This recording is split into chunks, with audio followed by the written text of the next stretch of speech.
Hello, Gophers. You're listening to Go Podcast. I'm Dominic St-Pierre. And I'm Morten.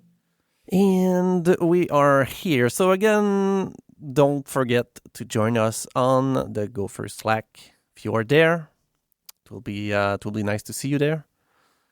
And on the other end as well, I was thinking about that. If you can rate the show, that will be extremely helpful. So, this show is pretty old, and there was a lot of, I would say old reviews and whatnot. So I'm not super attached to having a huge amount of stars and whatnot. But if you have the time and you find the content interesting, it will be great because there's pretty old ratings there that I would like to bump a little bit. Yeah, definitely pushes the visibility of the podcast as well. Yeah, absolutely, exactly. So yeah, it's a small action from your part, but it will have a huge impact on us for sure. Because at the end of the day, we want to be heard, right? Yeah. Hopefully. Speaking to the void. No, yeah, of course it would be nice. Yeah. Right. So what have you been up to lately? So I think we can start a little bit talking about what we have done. Have you worked a little bit on your open source project lately? What any exciting things that you have done? Yeah, I'm actually seeing people starting to contribute to the project, which is always nice. very cool. I have two active ones starting to more actively pick up tickets and issues and doing that. So that's cool to see. I did post about it on Reddit, and I got absolutely destroyed by our Golang. And then I also posted it on our Rails, and they seem to like it. So that was nice. So it's getting a little bit of traction now. Getting some contributors, getting some of the I will say low-hanging fruits out of the way. I did start work on getting the way you work with forms more opinionated, so that whenever you generate a CRUD observation, the forms actually come with validation and UI messages and stuff like that, and that required a little bit of a rework. So it's starting to look like a release candidate is on the way. Nice. Yeah. How do you handle trying to bring contributors and whatnot? So are you currently spending an extra efforts when you are creating issues and whatnot, and tagging them with nice for first contribution and things like that? So what is the trick there for you so far? I did mark some of them for like good first try, but it's not something I'm thinking about. It's right now it's still like, hey, you want to help? Awesome. If you have questions, great, text me. I'm happy to talk with you. But there's not really any real plan or huge effort going into it right now. Also because I have not luckily been attacked by all the AI PRs. So it's this is where I was going with all this. Yeah. Okay. No. It seems like people are actually sitting down and they're also cleaning up some of my code, which is nice. So they are the ones that are contributing now are doing a really great job. And I have one guy who wanted to have support or ask for support for what's it called, inertia, so you can do Rails. Not Rails, SPAs in the framework.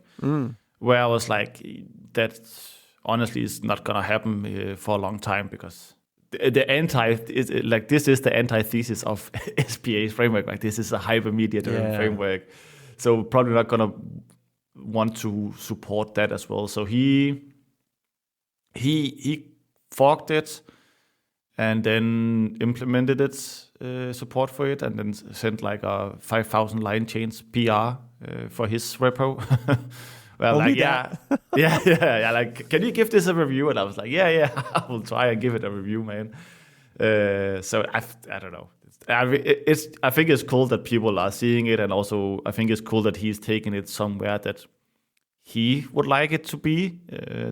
I think that's one of the big points of open source, right? So let's see where it evolves. Maybe he's right, and this is what the people want. I don't know. I just don't want it. No, and that's fine. I mean, Yeah. this is how it's supposed to be. If you want to do something with an open source project, and the maintainer, don't see it exactly like you do at the moment, it's not the end of the world. You just do that on your fork, and everybody is happy, right? Yeah, exactly. Yeah. Exactly.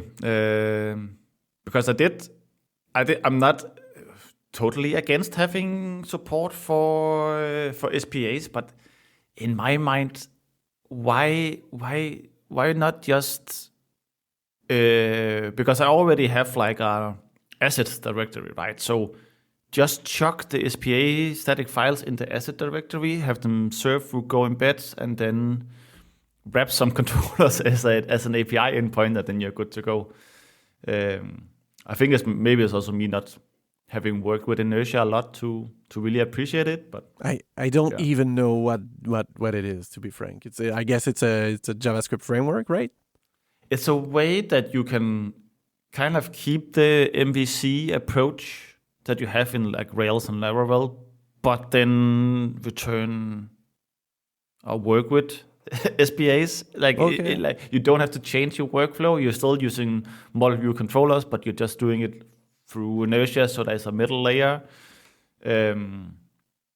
which actually, if you check the docs for something like Temple, they actually have gotten support for like React component. Yeah, I think it's probably React components or more like islands of activity, if you want to do that.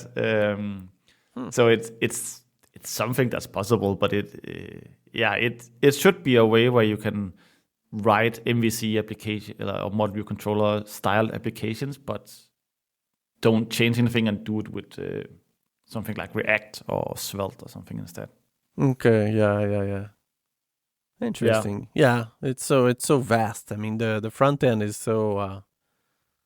It's a different beast than what we are doing usually in the back end. It's crazy. Yeah, it is, but it's also one of like I can see why you want it sometimes in like an app dashboard setting. You might have a lot of stuff where okay, that's fine, but for the server side rendering part, I'm like, why not? Send back some HTML and you're good to go. Yeah.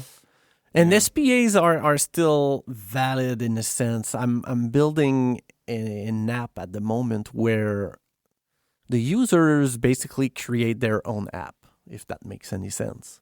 Yeah. So from there, they are able to enable some modules that I created, but they are kind of able to customize a lot of things. So there is way too many dynamism in everything. Yeah. That having server-side render makes no sense at this point. So it still depends, I think. But that's also where you get like that's what you discover, and then you approach it from okay, now I need this tool, right? And that I think is a good way to go about adding these SPAs. But then we also see where there's like they literally have a CRUD application and. And then it's just this huge SPA setup. And then everyone is like, why is things taking so long? It's like, because you made this decision. You don't need to have this in place, right? Because we are, quote unquote, just creating some data and showing some data and working with data, right? Yeah. No, totally. I mean, yeah, I've been away from the front end for at least 5 years, 6 years. Yeah. It's certainly not my first choice, but sometimes you don't really have a better alternative on the back end to be able to drive those types of application. No, I did look a little bit into Solid.js at one point. That seemed interesting. I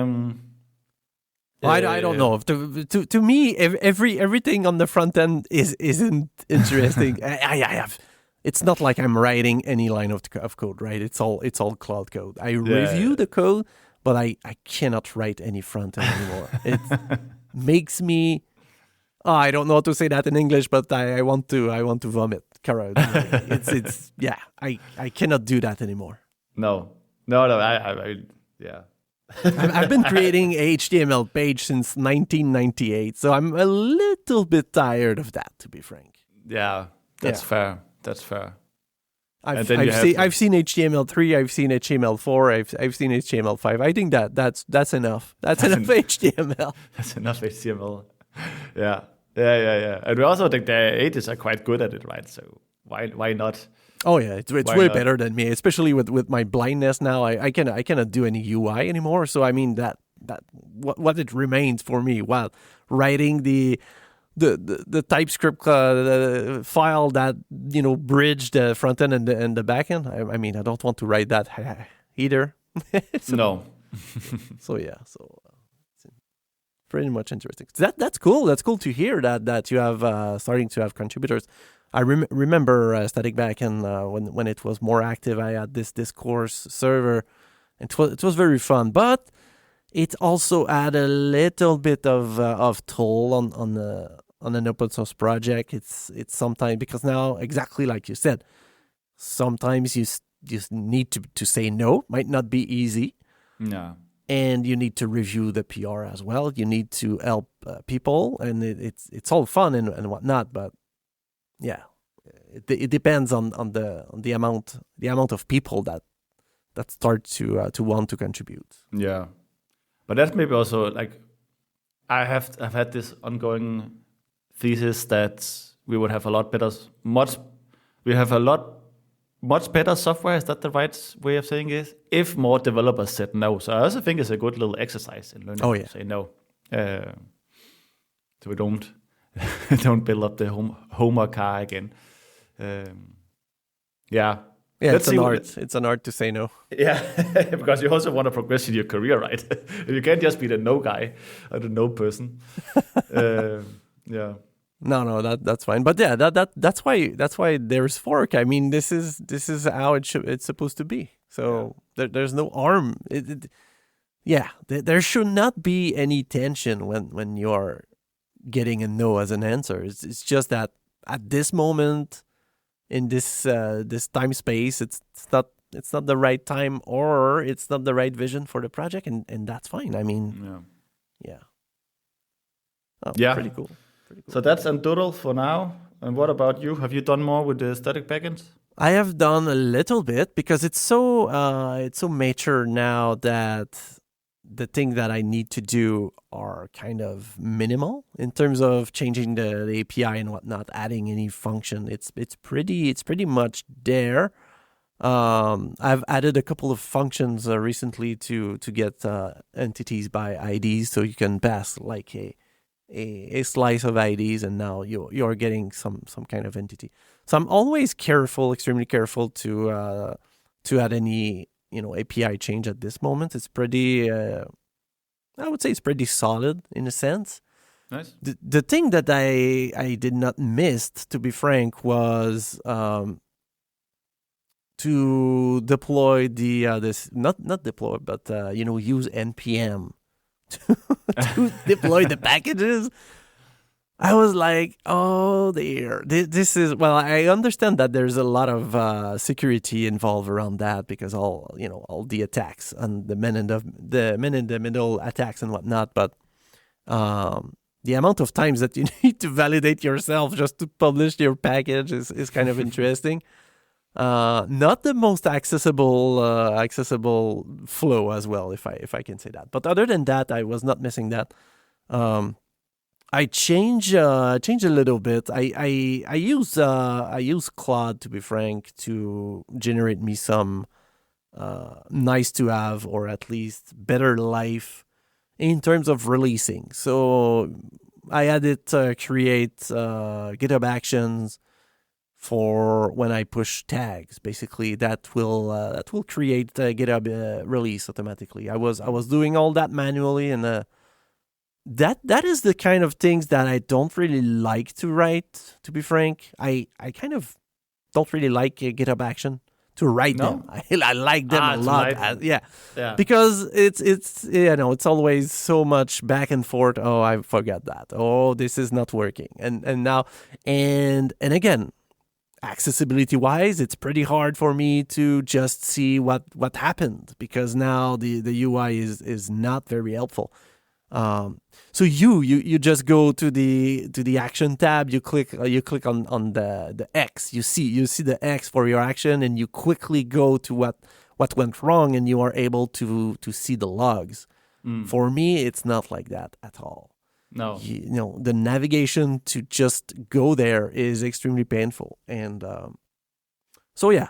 So now the release cycle is all done. So I also change. I have a CLI with static backend where a developer can have the full experience without installing anything. So you can just install this CLI and just do backend server, for example, and now you have a fully functional local server. I was previously deploying that to npm. I'm still are. People can that have the Go tool chain can install that with Go install for sure. But since this product, I think it's targeting more like the front end developers. It's on npm, and before that I was embedding the binaries there. So, and I cannot do that anymore because, strangely enough, it's getting too big. I was not aware that there was a size limit on npm to publish. So I had to change that, to be frank. So it's mainly house cleaning. Making sure that I have a better flow for everything when I change something. Now that it's very very comfortable now to just push a tag, and I have this directory of markdown files where I just name the file with the same tag, and it's automatically added to the release notes on GitHub. So that those small things are now and very nice to have for me at the moment, because again, there's not much development, but I'm still building a SaaS on top of static backend at the moment. So this is mostly where if anything happened in that activity, and there's something missing in static backend, then I will be able to just add the function. So far, it's all pretty much good. Nice. And I just remembered I need to ask you about. Okay, so you have an MIT license for. Yeah, When I reactivated the project, I was entertaining the idea of changing the license. Changing a license is a pain in the ass if you have some contributors that you cannot reach anymore. Yeah. So I would need to try to reach them, try to make them sign something, because I would have wanted to move to the LGPL v3. And I decided, you know what, this is way too much complicated. So I would either need to contact them, make them sign something, which I'm sure they would do, but I cannot. I'm not sure I will be able to reach any one of them now. And the other solution is that you need to rewrite all their contribution, which is that a legal requirement? Well, it is if you want to change from a copyleft to a copyright. Okay. So at the moment, with an MIT license, basically what they gave to me as their contribution is that they gave me the rights to do basically redistribution of their contribution, but not change the license of the contribution that they have made. I'm not a lawyer at all. I don't really. So this is what I think I understood from all of this, changing from an MIT or an Apache license to something like the GPLs and the like. You need to make them sign a contribution agreement that now they would accept that this code is now GPL'd. license. Okay. Yeah. Okay. But yeah, the other option is to rewrite what they have, and now you need to clearly state that before this commit, this change this code was MIT license, and let the attribution to the contributor. Long story short, I was like, oh, you know what? This is way too much work for what it is. I don't believe that Amazon or any big player will be interested that much to static backend to take it and host it. And if someone is doing that, you know what? So be it. I'm doing it myself. If anyone wants to do a paid services on top, well, good luck. I'm trying to do that, and I'm not having much customers at the moment. So, I mean, what can I do? It's if I were to give me an advice like 5 years ago when I started the project, because at first it was closed sourced, and I open sourced it in January 2020. Picked my MIT for not really any. I haven't put much thought into this, but today, if if I could tell me an advice, I would say go with LGPL. Yeah, because I've been for my commercial endeavor, I also have this API that's going to be running on customer servers and going to be doing all deployment and management. I kind of had this idea that I wanted to be at least source available, so that if you use my product and you didn't want to use my product anymore, it would not break.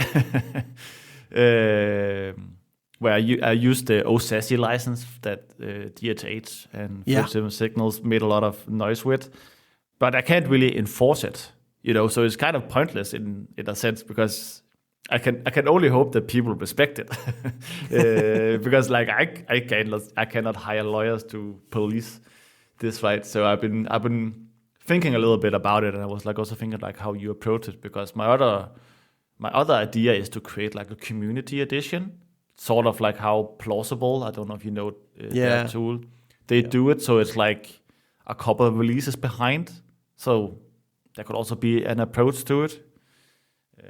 Yeah, that could do that. Plausible was MIT at first. They changed it. But when you are 100% owning the code, you can change the license anytime you want. My problem was that I had 7 or 8, maybe 10 contributors so far. And when I did the git blame and tried to find, it's still not much of a rewrite that I would need to do, especially if I would use an AI to do that, because frankly, I don't want to rewrite code that already exists. But I found it very bad to do that for the contributors. So I was like, you know what? They took the time, they took some efforts and whatnot, and I don't know. At this moment, I'm just trying and have some kind of traction, which I haven't been able to do in 5 years. So I don't know. Yeah, but if you are still the main contributor, and there's not much contribution at the moment, it's either I would advise you to have something signed by the contributors that they give you the right to their contribution for commercial activities. That way, if you have that, you can change the license later, or you can do that now. The LGPL is kind of interesting because it's usually something that people respect.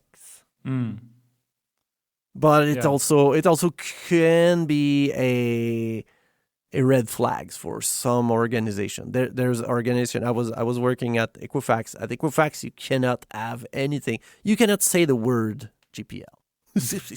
It's crazy like that. So, but I kind of understand. But yeah, there is bigger organization, bigger companies that I think they just don't touch those things at all. Yeah. Okay. But again, I mean, this is way much complicated than what GitHub or anyone wants to.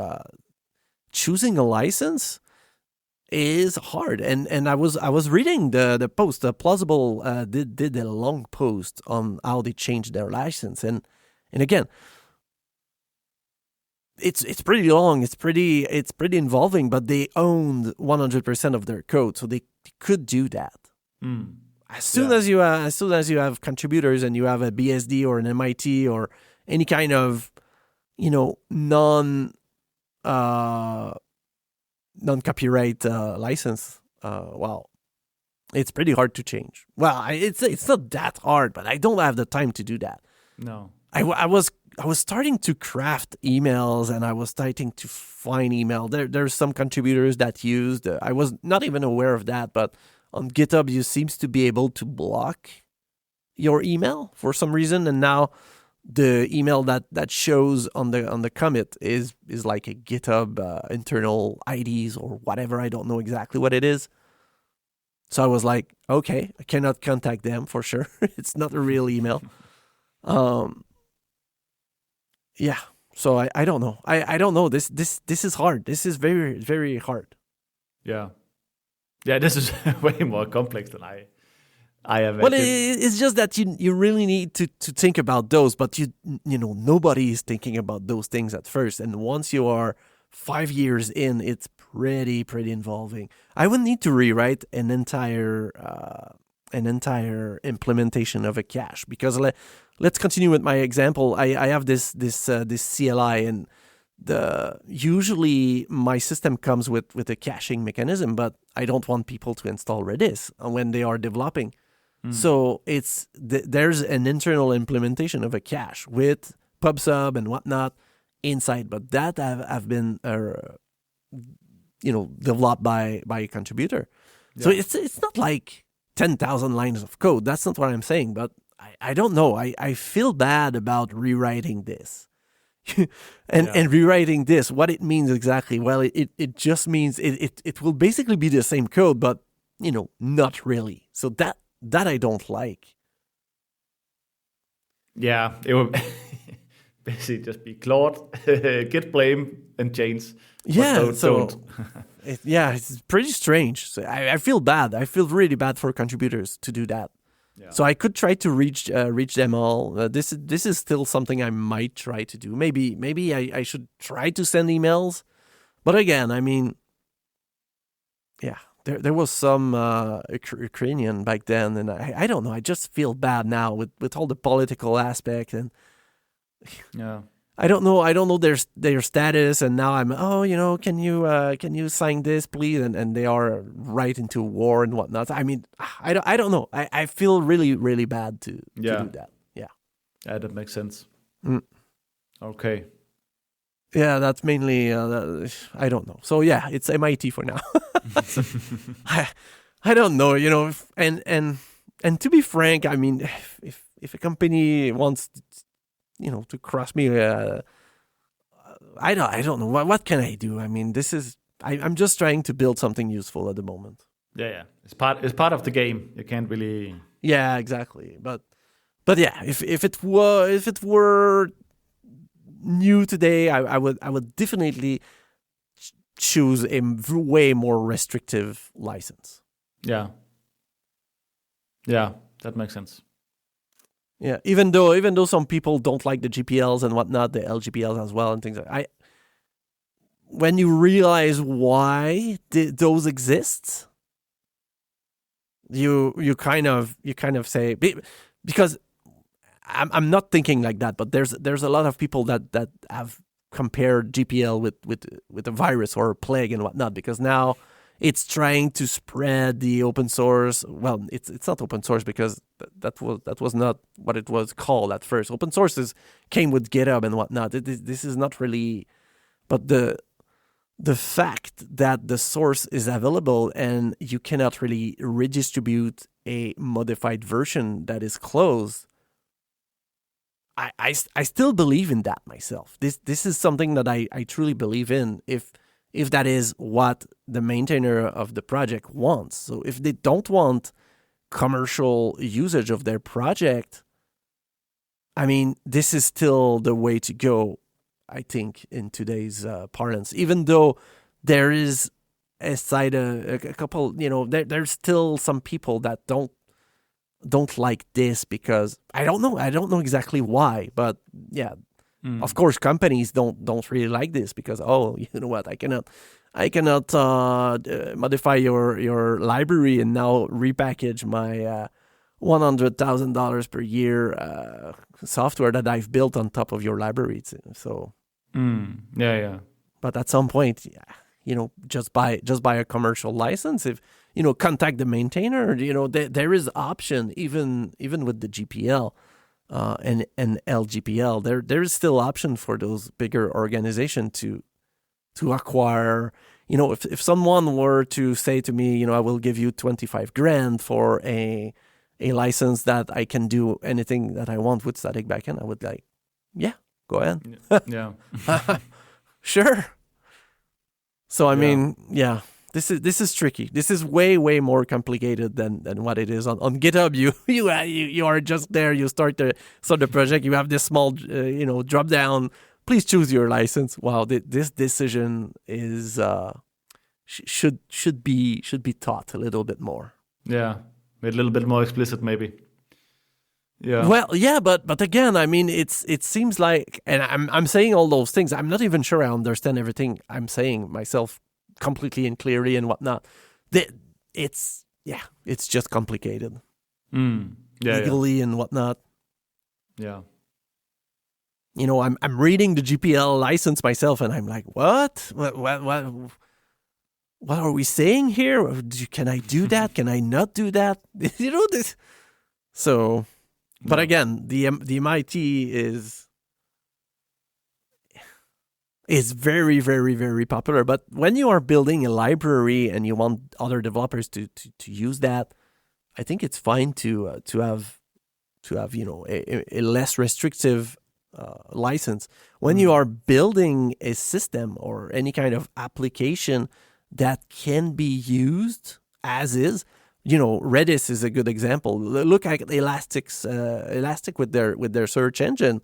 It's kind of crazy that Amazon and let me finish that thought, but I will pursue with something else. It's kind of crazy that Amazon built an entire product on there, and I will say something crazy, which. I will be honest. I was contacted by Amazon at some point. I think it was like 2017, whatever when, and they were looking for a Go engineer to work on Elastic, and the person that was talking to me on the phone said, "Oh, you do you have any experience with the open source Elastic project?" I was like, Elasticsearch. I was not even aware that Elasticsearch was not the product of Amazon. I was not aware that it was an open source separated project that was just being used as a service. Yeah. And this is crazy when you think about that. It's like if someone were to build a cache service on top of Redis, and now they name it XYZ Redis, and the general population does not really know about Redis. This is crazy. Yeah. Yeah. Yeah. The dynamics of capitalism just maximizing. It is crazy. We have turned into a political podcast now. Yeah. People will say, "Oh, stay in your lane. Don't talk about those things." But I think the licensing is very, very important. If you are to start any kind of open source project, please give it a small thing. Yeah. It's really it's at the beginning that it's easier. And yeah. And again, I mean, having a coder agreement or a developer agreement, whatever it's called, it's also complicated. Now you need to have digitally signed document from the contributors. The contributors just want to pick or pick an issue, fork it, work on their thing, and push. They don't want to read, and they don't want to sign anything. That's a huge ask, I think, for smaller projects. Yeah. Yeah. Okay. this was so. I was just convinced that you put a license and then up until that point that you change that license, the code base is like if I put MIT on something and I change it to a commercial license, then everything up until that change point is fair game. That was kind of how I had understood this setup. Yeah, I was in the impression as well a little bit, but yeah, all the contributions that were made under a non-restrictive license, they are not valid anymore. If the contribution from not from the maintainer, not from the author of the project, the copyright holder. Everything else needs to have an agreement from them. And again, I mean, it's not like any one of them would say no to this. I personally contributed to K6 as well, the load balancer, and they had an open source. They had I don't know, maybe it was MIT, I don't recall, but 2 years after, it was a very, very small contribution. I think it was like less than 100 lines that I wrote in Go. And they had me sign something 2 years later. I remember it was very polite. I'm sorry, Dominic. We changed the license, blah, blah, blah. We would need that to So, yeah, it's a lot of recontacting old people that you are not in contact anymore. It's a lot of work. Wow. Well, I learned something today, and I'm probably just gonna make my thing private for now, and then worry about it later. Again, do your research. I mean, I don't know that I am 100% all right on those topics. It's pretty hard to always do your own research. Just like with financial advice at crypto, do your own research. Yeah, totally. Yeah. Okay. Cool. So that was basically my last couple of weeks. Nice. Yeah. Okay. Yep. And what are you? So you're mainly doing the business side of static backend. Is that what? Well, there's a lot of things that are coming. One thing that I think I implemented not completely, or it might not be what users want, is when you're building a reactive application or something that needs a real-time collaboration, you want to receive updates from the system, events. If you think about that, when there's something, a records on the database that changed, it's done. It's already like that. So let's say you are on a post, for example, and you want to see real time other people that are commenting. There is already all the plumbing to listen, if you will, to the comments table in a sense for that post. No, that's the problem. So you will receive all the inserts and updates and deletes of that table without filtering to where you are at the moment. So let's say you are posting the post 1, 2, 3, and someone else is commenting on the post 5, 6, 7, whatever. Mm-hmm. You will still receive that. So from my point of view, it was not going to be a problem. I was expecting developers to just filter for those results. Let's say you have a function that is there on the CLI, not the CLI, but on the JavaScript client that is there and is already notifying. You know what? This table has gotten some updates, for example. Yeah. I was expecting people to do some kind of if I'm on this post, blah blah blah, and but it's not the way that Firebase and I think Supabase is working as well. I don't know Supabase very much, but I know that Firebase is letting you just receive the real time updates to the entities that you are currently seeing, or that you have fetched. Not even sure how to do that yet, but this is something that seems to be distracting for users, especially users that were used to do Firebase and whatnot. So Okay. So yeah, that's a tough one. That's a tough one because I on the server it's basically just, there's an insert, an update, or a delete on the table. I will just broadcast something. I don't have the knowledge of what the user is currently looking. So it will probably be in the TypeScript library, in a sense. I will probably just myself do this if no one wants to do this. If I will do it, but again, it will requires now to pass an array of IDs that you want to monitor. I don't know. I don't have a good solution, and I don't like that when I have a problem in front of me, and I don't know how to model it. I don't know how to I don't know how to structure it in terms of what will be the best developer experience for this new thing. Yeah. Because what I did so far was what I thought was the best and more flexible. Personally, I want to receive all the things. Because it's not because I'm looking at post 1, 2, 3 that I don't want to receive the comment from post 5, 6, 7. Maybe I want to receive them, and I want to post a notification to the user saying, oh, boom, there's now a new comment on a different post. Click here to view the post, something like that. I don't know. Yeah. Yeah. Yeah, I only know how to do this, because I'm doing it a lot for my product with Datastar. They have like this nice keep open, and then you can just stream results down. Yes, it is amazing. So that was the first thing I was thinking about. But of course, I don't like you're communicating. You should have access to the same, right? Because you're communicating through fetch, so you should have servers and events. And is that not how? Yeah, it's like that.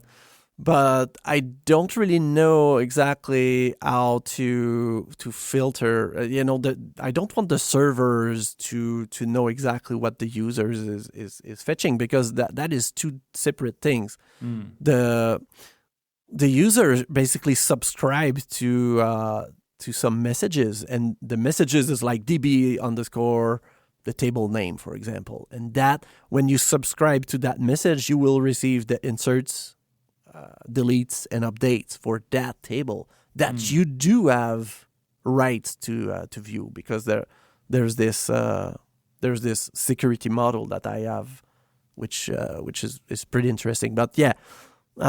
So I'm not sure. I'm not sure I want to change anything on the server, but yeah, I think it's just a sugar thing that some front end developers expect to have, and I just need to find a good way on the client side to say, you know what, limit yourself to only those IDs, maybe. Yeah. Yeah, like provide like an array or something, or something like that. But again, since I am not the requester of that thing, and I don't really see why, because I would personally just do an if in my receiver. So you are receiving a message that says, you know what, there's an update on the DB underscore comments table. That is clear to me. That is. Because I can do that also on the server-side functions. The server-side functions can also trigger on those kind of message. So you could have an email sent when there's a new comment that is inserted in a database. I don't want the server to handle any kind of filter. No. Yeah. Yeah.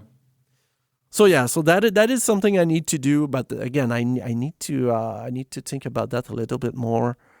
All the libraries are kept in sync, so that is something that I was not really missing.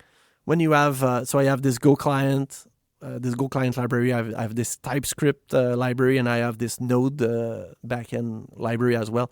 So whenever I had anything, so that is why I'm not adding a lot of functionalities these days, because now you need to change all three of those libraries. You need to redeploy them, and that takes times, and I don't think that API wise I am missing a lot of functionalities. No. It's pretty there. I've built at least 4 or 5 product with static backend so far. So a lot of different use cases, I would say, and so far I'm not missing much. That's also a really nice to build products. Like a really nice way to build products, right? Like have an idea, build it, test it out with something real, and then continue and iterate on it. I had the discussion yesterday on Twitter or X or whatever it's called with someone where they were like, how I built my framework was literally just iterating with AI over a long period of time and then throwing it at real world things and seeing what stuck and what did not stick and then change it. Yeah. You typically end up with something that matches reality a lot better than you would have if you just did the whole waterfall. Oh, I think so. I think so as well. Yeah. But again, I'm not even sure that is what I want to truly discover now, because I'm not sure that this works with anyone else at the moment. Personally, I find it very easy to use and very friendly and whatnot. But again, I don't know. I don't know if it's the documentation that I have, the formats. I'm trying to change the messaging as well. I've updated the website to be more targeted at people that are building with LLMs, because and I stole something from you basically. Yeah. I saw that you have this LLM action on your CLI, and I was like, oh, this is interesting to generate generate files. So I did that as well. So now people can generate to Markdown for the client library and the Go library. So now, if you are using Claude or whatever, you can tell it to look at those files. So that's I don't know how. Because I had to be very careful with naming, I found out in that command on the CLI, simply because it insists on running the short form command for compiling your SQL queries for generating your temple views. Mm-hmm. I kept asking it like, hey dude, what makes you think that this is the right command? So I could put something in the documentation file, and they're just like, oh no, I'm sorry. And it's literally just because it says compile. So it is, and I put like, hey, this is for SQL only files. It didn't care. It just, I don't know if you will experience it, but I think it's a good approach, but it seems like sometimes it just gets into this thinking like this is definitely what I need to use it for, even though you explicitly say like this is for SQL files, This is for HTML files. So it works sort of. I don't know. I mean, it seems to be good to have those. You're saying about having some kind of Markdown in addition to the context that you're setting at first. No, because you talked about the Andurel LLM command, right? Yeah. And in there, I do like an overview, and then I do sub commands in the overview. So I try to keep the context window as efficient as possible. And for some reason, whenever I use Claude on a Andurel project, it keeps thinking that it needs to run the command to compile the SQL queries for compiling the views. Okay, I don't know if that. So because I have a short form where it's like Andurel Q. Compile, I believe, and that will take like all the SQL files and generate the boilerplate code with SQL. And it keeps thinking that is what it needs to do to generate the temple, to generate the Go files from the temple files. Yeah, it's a long way to explain this. Yeah, okay. But have you tried to have some kind of Markdown file that explain all the commands that you have to be extremely clear, and that you link that to in your cloud.md, you can say, if you to see the detail or the the documentation for the CLI look at this markdown file? I do have, like, I try to do like an agents.md where I have, hey, this is an Andurel framework project. You have to use Andurel LLM for context. You cannot run Go builds or Go test or Go format because I hate when it does that. And then try to make it use that, and it's sort of working. You can see like it does run the LLM command, but then it's also sometimes it's lazy and it doesn't run the whole thing. So I had to move certain elements of certain commands up to a higher level for it to actually read it, because it will just do like a short read of some of the LLM commands. So it didn't get the whole context. Yeah. So I mean, it's working, but it's also not great. What I keep finding again and again is if you have good patterns in the data code base, yes, that is the only thing that really matters, at least from my perspective of what I have that's seen. what I was going to say, because if it finds something that is not good, it will replicate it. Yeah. So, and that's also like I'm trying to get this article written about my experience of creating the framework, and one of the things I really want to iterate on is that we need, like, getting some more determinism into our tools is actually a really nice part, especially because you can see, like, why would I want to use something like Andurel when we already have AI to generate all the things? And the whole argument is that if you start from something with consistent convention, good examples, you will go super fast. And there's also, like, I saw this business influencer, I don't know if that's the right word, but he was like, oh, you just start from zero with AI, and I was like, you do not start with zero from, like, I have never seen that work really well, and it's something that you see go through throughout the ones who work a lot with AI. Is like, you need like to have a good base, and once you have a good base, then you can let it run a little bit more wild because it will replicate what is already there. Yeah, I always use very, very long, detailed things with a lot of code example and whatnot.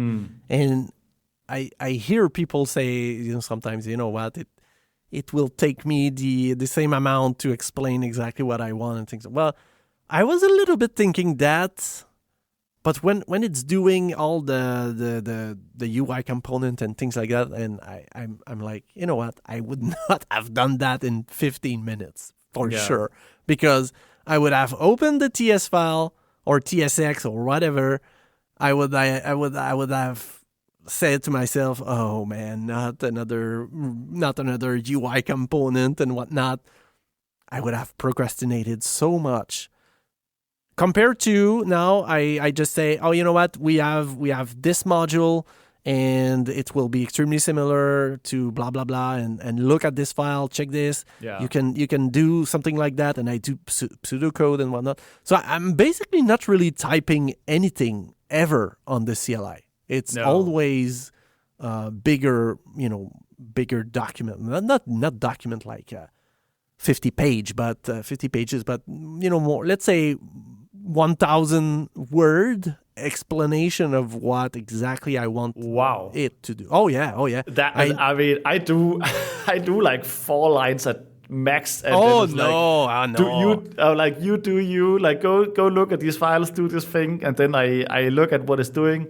Yes, no, continue. Oh no. I'm extremely. I describe anything. I do mock-ups. I do exactly what you say. You will find this in that file, but I do a lot of code sample. I do a lot of things, and when you do that, it's just each time I interact with Cloud Code, it's via plan mode. I never. If it's a bug, I have a bug. Let's say I have a bug on the front end. Yes, I will do probably, like, it's more than 4 lines. It's probably 15, 20, even for a bug. But all the time I'm in plan mode. Never, I never ask anything other than, and I never type anything on the plan mode. I say, you will find please create a plan for the feature that I defined here. Bang. And this is a markdown file. Yeah. Otherwise, it's not understanding anything, and it's doing a lot of things that I don't want it to do. Yeah. I think that's one of the interesting things about these tools, that we are still exploring all of these different approaches, because I always try to minimize context usage as much as possible. So it can use as much of the context window to work in. Yeah. So that's also why I never do it. I don't have any skills. First of all, I think that's just another way to make us use more tokens. I'm not sure. Yeah, I don't have. I'm not convinced that is. There was this marketing dude who created a lot of Claude code skills, where I've just taken the markdown file and adjusted a little bit, and then told Claude, hey, please take this file and then apply it to this page. That works fine, like it follows some instructions. Yeah. Oh yeah. No. I mean, yeah. And to me, I've noticed that it's consuming a lot of tokens lately. I say, because now when it enters the plan mode and it tries to, and it always say, oh, you know what, I will start 2 agents to explore everything. And now it's doing so much reading. I'm like, you know what, I just sent you most of what you need. Yeah. Can you change the background color to blue? Yes, let me first explore the code base to understand. It's like, no, my guy, you just need to do this one thing I'm telling you. Yeah. But it's funny to see how it also, the whole thing, like we are going to be, developers are going to be redundant in whatever was it, like 6 to 12 months. It's like, you can't even keep your agents consistent, because now, I use Codex more than I use Claude now. And Claude used to be really like, trigger happy, just, bang, do some stuff. And now it's gone like complete 180. It feels like that, let me just research like the entire universe, and then I can start working on the task. So it's like, I don't know. It changes from week to week. It's the new JavaScript ecosystem, like everything is changing every week, Oh, totally. That is why I have so many difficulties letting it write any Go code myself, because inevitably when I open the file after that, I'm like, oh no, this is not right, and I'm rewriting a lot of things. Yeah. Because probably I'm super picky and opinionated and whatnot, but even if I rewrite a lot of things, I feel it's not picking it. It's not picking my style. I don't know why exactly. No. But again, for me, it's all about writing all the UI. And if I were to, even if I were to build an Hypermedia application, it would still write my templates and whatnot. This all the HTML and things like that. I don't want to write that anymore. Yeah. But sense. again, this is my mind has changed so much in the last 8 months, maybe 6, that I've started to use that, because before that I was not. Yeah. And forced to admit that it's true. I mean, I would not have written the application on the front end that I have at the moment, which I started like, I don't know, 10 business days ago. Honestly, if I'm completely honest, I think it would have taken me like 2 months to do that myself. Yeah. It's crazy. But I made a post on LinkedIn a few days ago, something like last week, where I was like, it's funny to see how different people and organizations seems to go through the same conclusions on AI, which always depends on how long they've used it. It's always something like, this is crap. Okay, maybe not. Okay, this is crazy. Sometimes it's also humanity is doomed. There's no more jobs. And then it's like, okay, maybe not. Okay, it's another tool that we can use. I think generally that's the cycles I have seen a lot of different people go through and talk about that in various degrees, of course. But I remember first time I saw Devin, and I was like, if this is true, I mean, we are done here. Like, I'm gonna go start a new career, And then it's like, totally. It was just a video. Yeah, it was very very quote unquote disturbing that thing back then. I was like, yeah. wow. I was talking about junior developer entering the fields. I was like, wow, what are they thinking at the moment? Or everyone that is at university and whatnot at the moment, are they like, okay, should I switch program and whatnot? Should I continue? Yeah. This is crazy. Yeah, I'm sure it's very stressful for those fields. Yeah. But I also think we have to remember that there is an economic stop. There's something economically built into this thing that will not make it overtake everything, because then you need people to buy stuff. Yeah, totally. So you can't just also again you see again and again that these companies come out and say we don't need developers, and then you check at their career page and they have 100 open developer positions. Yeah. It's like, oh, but if what you're saying is true, why are you expanding? If it doesn't make any sense. So I think I think we are starting to arrive at the point where people are like, okay, things are good. Maybe we're getting a lot of the boring tasks right. I don't necessarily like to write CSS, right? Yeah. It's really nice that I don't have to write CSS anymore, or these little minor bugs that it was not really critical, but okay, now I can just have an AI fix those bugs and look through the code, and Yeah. yeah. Oh yeah, totally. I mean, when you find the task that really fit with your flow, that you are happy to outsource to that thing, it's pretty, yeah, it's pretty hard to beat. Mm-hmm. Yeah, but again, food for thought, and we will see. I think on those words we will wrap up for this week. Yeah, sounds good. All right, so thank you, and talk to you next week. Yeah, thanks. See you next week.